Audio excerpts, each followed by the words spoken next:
It's that feeling of accomplishment. Marco Castillo's dream of owning a home was not an easy win. I did this. I work hard, and I'll keep on working hard for it.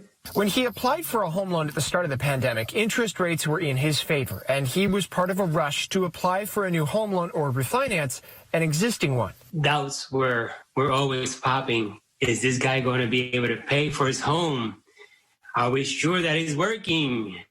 Is the company going to close? I mean, it was hard for us. For many Americans of color, though, applying for a home loan is filled with uncertainty. The process eventually worked out for Castillo, but how those fears might play out for minority applicants is the centerpiece of a class action lawsuit against banking giant Wells Fargo, accused of systematically rejecting black applicants at a rate far outpacing white applicants. Their percentage of approvals is so much lower than the percentage of other banks' approvals of what we can imagine are very similar applicants. The suit cites reporting from Bloomberg that says Wells Fargo rejected more than half of its black home loan applicants in 2020, while it only rejected 28% of white applicants. Wells Fargo has to be hoping there aren't emails to the effect of how they are making these decisions. A modern-day redlining, denying black people the chance to own a home. Well, they are a public institution, and they have the obligation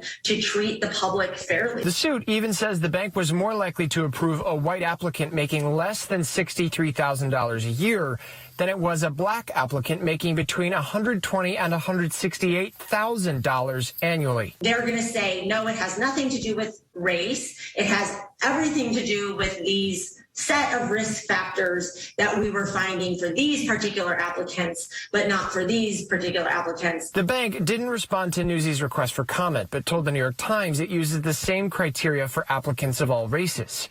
A group of Democratic lawmakers calling now for a federal investigation, saying our housing system is harder to access and more expensive at every turn for families of color.